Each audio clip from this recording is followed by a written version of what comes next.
Picture this. A 12-year-old boy stands before his father, the king of Macedon, and makes an audacious wager.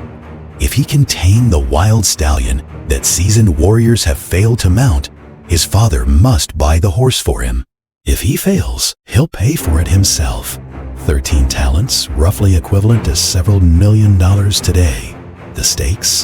His pride, his father's respect, and an animal that will change the course of military history forever.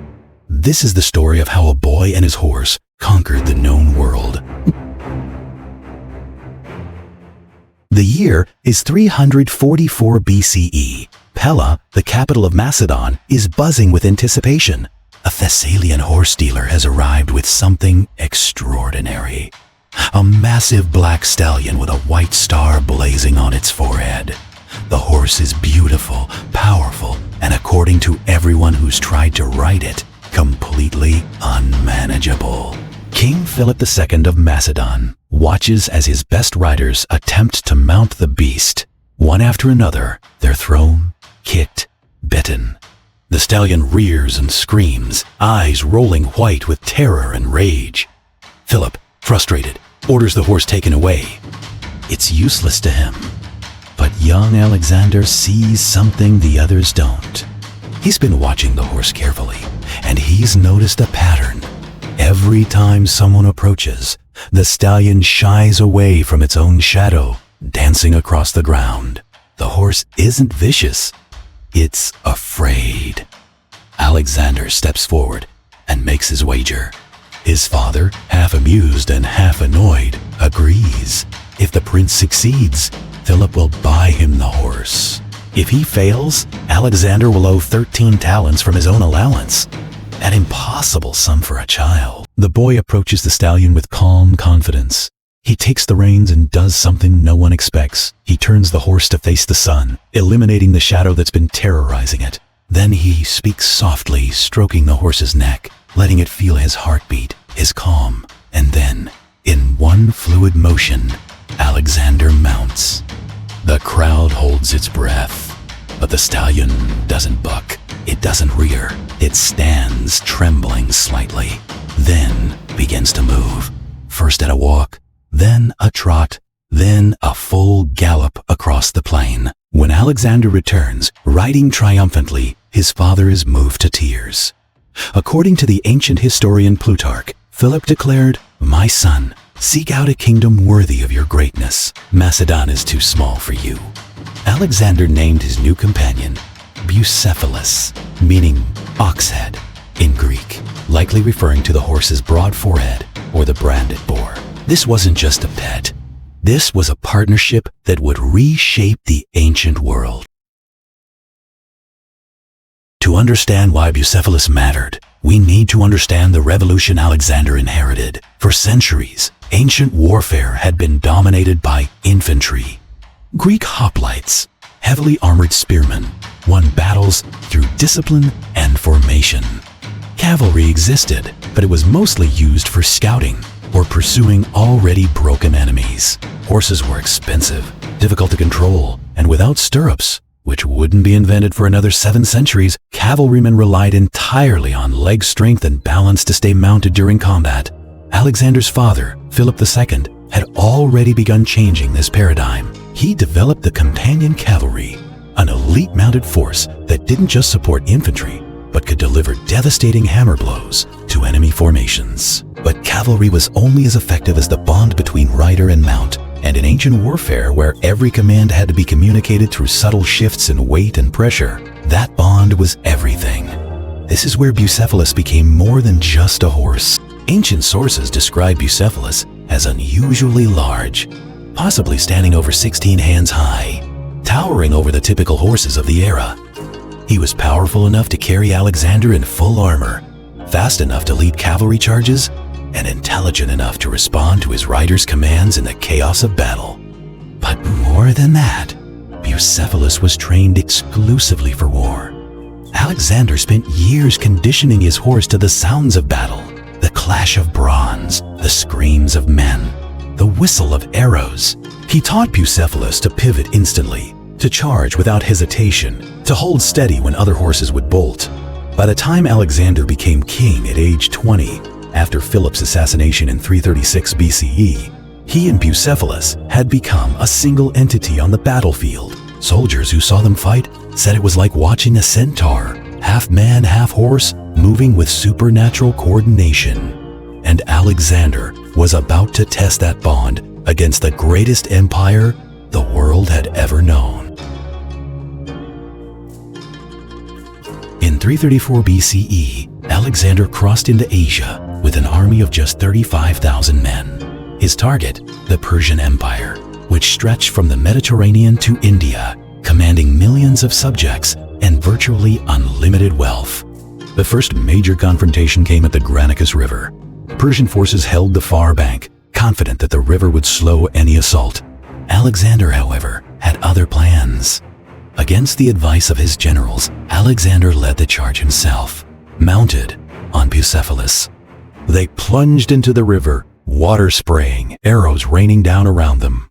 The Macedonian cavalry followed their king, smashing into the Persian line with such force that it shattered. This became Alexander's signature move. The cavalry wedge, with himself at the tip, mounted on Bucephalus, driving like a spear point into enemy formations.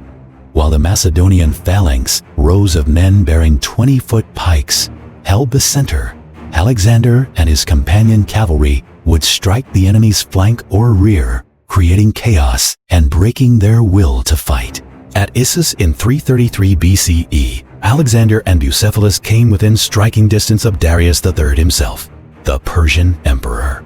Contemporary accounts describe Alexander cutting through the Persian royal guard, Bucephalus shouldering aside other horses, his hooves trampling Persian soldiers as he carried his rider directly toward the enemy king.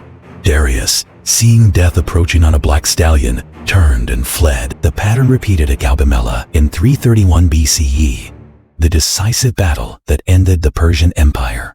Against an army that outnumbered him perhaps 5-1, Alexander once again led the cavalry charge on Bucephalus. They punched through the Persian lines, creating a gap that Alexander's infantry exploited mercilessly. When Darius fled again, the empire crumbled. But Bucephalus wasn't invincible. Ancient sources record that the horse was wounded multiple times throughout the campaigns. At Issus, he took an injury to the leg. At other battles, he bore scars from swords and arrows. Yet every time, Bucephalus recovered, and every time, he returned to battle alongside Alexander. The bond between them was such that Alexander would allow no one else to ride Bucephalus into combat.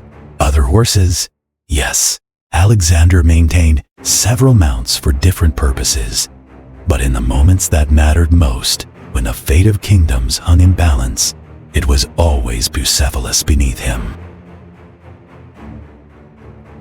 By 326 BCE, Alexander had marched farther east than any Greek had ever gone. He'd crossed the Hindu Kush Mountains, conquered Central Asia, and now stood at the edge of India, facing an enemy unlike any he'd encountered before, King Porus and his war elephants. The Battle of the Hydaspes River would be one of Alexander's most challenging fights. Porus commanded massive elephants that terrified Macedonian horses, animals that had never seen or smelled such creatures before. But Bucephalus was different. He'd been through too much, seen too much, to panic now. The battle was brutal.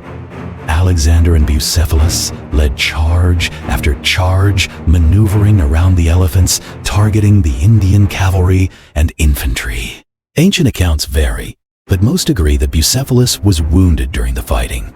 Some say by enemy weapons, others say from exhaustion and old age finally catching up with him. The Macedonians won. Porus, impressed by Alexander's courage, became his ally. But victory came at a terrible cost. Bucephalus died shortly after the battle. He was approximately 30 years old, ancient for a warhorse, especially one that had campaigned continuously for over a decade across thousands of miles of the harshest terrain on Earth. Alexander was devastated. This wasn't just the loss of a mount. This was the death of his oldest companion, the creature who'd been with him since childhood, who'd carried him through every great moment of his conquest. Bucephalus had seen more of the world than almost any living creature in ancient history, and he'd been there for Alexander in a way no human could be. Utterly faithful, fearless, and unquestioning. In his grief, Alexander did something remarkable. He founded a city on the spot where Bucephalus died and named it Bucephala. The exact location is debated by historians, likely somewhere in modern-day Pakistan. But the act itself speaks volumes. Alexander had founded dozens of cities, usually named Alexandria after himself. Only one was ever named for his horse. It was a memorial not just to an animal, but to a partnership that had changed the world. So why does a horse from over 2,000 years ago still matter? Bucephalus represents a fundamental shift in how humans thought about cavalry warfare. Before Alexander, cavalry was an auxiliary force. After him, it became a decisive weapon. The tactics Alexander developed, the coordinated hammer and anvil approach, where cavalry delivered the killing blow while infantry held the enemy in place, would influence military doctrine for centuries. Medieval knights, Mongol horse archers, Napoleonic cavalry charges, all of them owe something to the revolution Alexander and Bucephalus pioneered. The idea that a highly mobile strike force could win battles through shock and speed, rather than just grinding attrition, became central to military thinking across cultures. But beyond tactics, Bucephalus symbolizes something deeper, the bond between human and animal that makes extraordinary things possible. Alexander's empire stretched from Greece to India, not just because of his strategic genius, but because he had a partner he could trust completely in the most dangerous moments imaginable. That 12-year-old boy who saw past a horse's fear to the potential beneath, who wagered everything on his ability to connect with another living creature, grew into the man who conquered the known world. And he did it, in large part from the back of a black stallion with a white star on its forehead. When Alexander himself died just 3 years after Bucephalus, at the age of 32, his empire immediately fractured. The generals fought over the pieces. The cities renamed themselves. The maps were redrawn. But somewhere in what is now Pakistan, there was once a city called Bucephala, a monument to a horse that changed history, built by a king who understood that some bonds transcend even the conquest of empires. The next time you see a mounted statue of a historical figure, Napoleon, Washington, any great leader on horseback, remember that they're all echoing something that started with a boy and his horse 23 centuries ago. Remember Bucephalus. If you enjoyed this journey through history, subscribe to see more stories of the people, animals, and moments that shaped our world. And let us know in the comments, what historical partnership do you want us to explore next? Until then, keep questioning, keep learning, and remember, sometimes the smallest wager can change everything.